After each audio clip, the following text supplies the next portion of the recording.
Welcome, TBW Clips. I am Tyson. Today. So you guys remember the whole defund the police movement? It kind of started where, like in Seattle.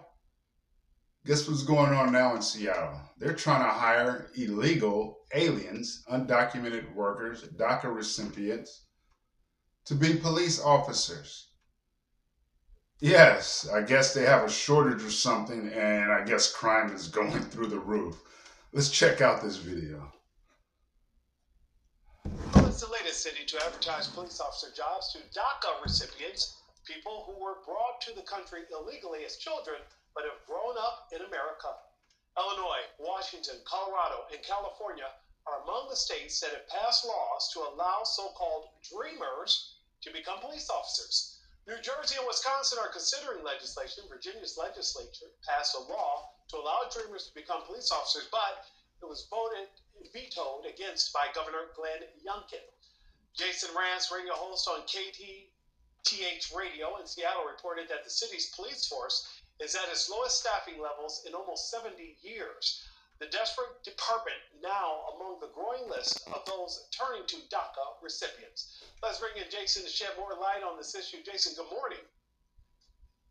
Good morning. Thanks for having me. Jason, what I could not determine from what we've read. Real quick before they get going, how are they going to have the money to do this if they defunded the police, right? They're defunding the police, so that means they have less money to fund the police, and police officers are not getting fired, but they're quitting, right? They're not. They're retiring early. So, are they going to pay these DACA recipients less money?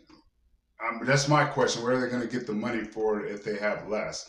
Oh, I guess they added money to the budget for police officers. The regular citizens, they don't want to be police officers anymore. No incentive, right, to What do you it. talked about is whether or not you even support the idea of DACA recipients becoming police officers. Do you or don't you, and why or why not?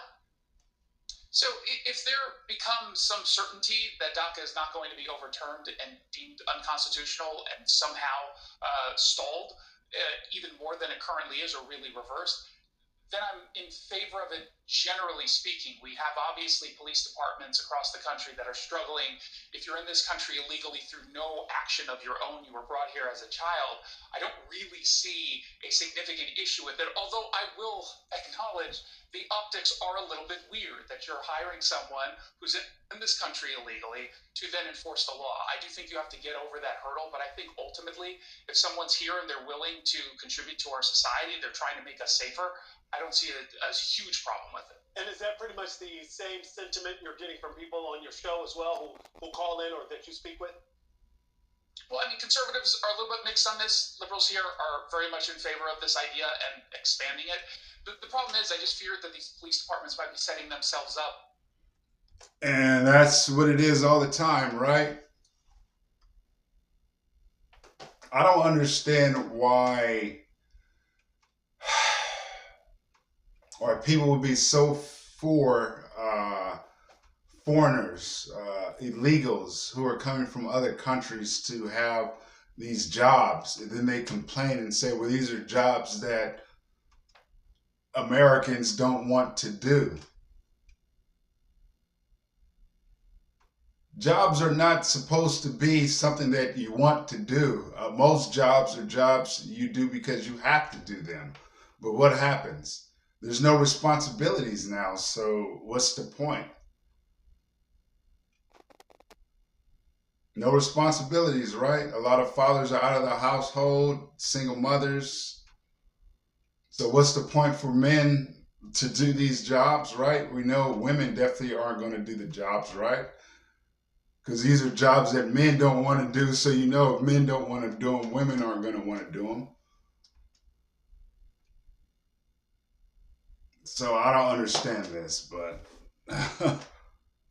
doesn't make sense. For a policy shift, even when we're talking about this current administration, let's take the courts out completely.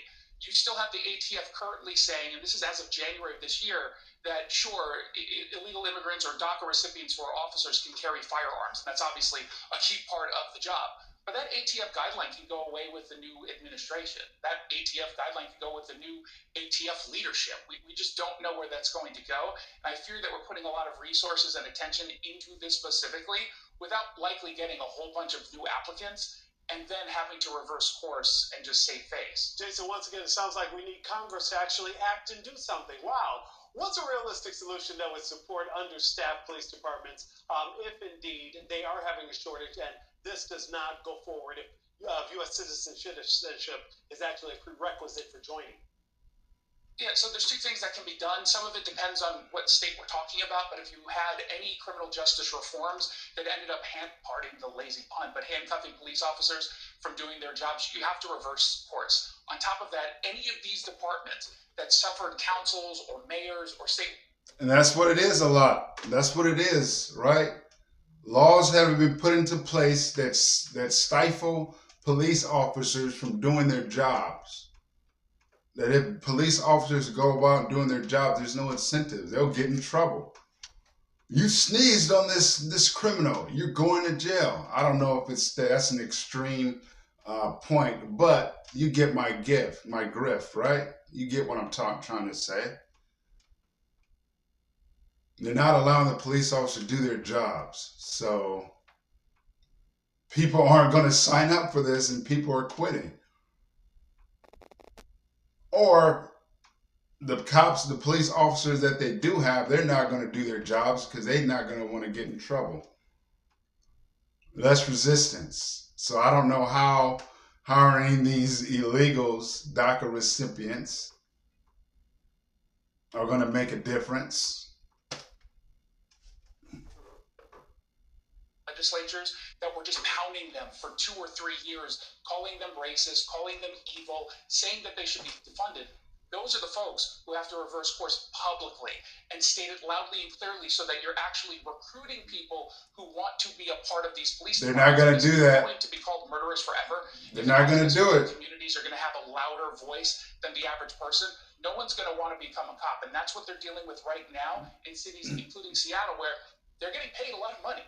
But people still don't want to step up because they don't think they're going to have the support of the locals of the government. It's almost pedagogy of the oppressed as well there, Jason, where those who have sometimes been targeted or pilloried by members of communities who have not wanted them in their communities to now become police officers would be interesting in and of itself. You also say that this could open the door for dreamers to receive preferential treatment for hiring.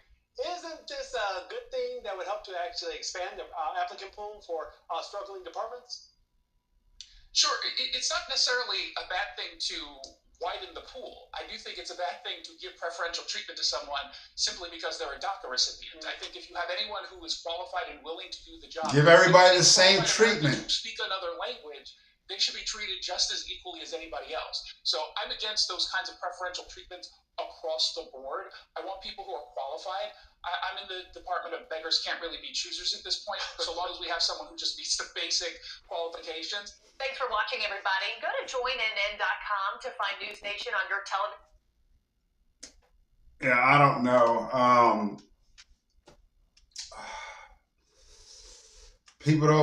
Citizens don't want to be police officers. No incentive, just like I was saying.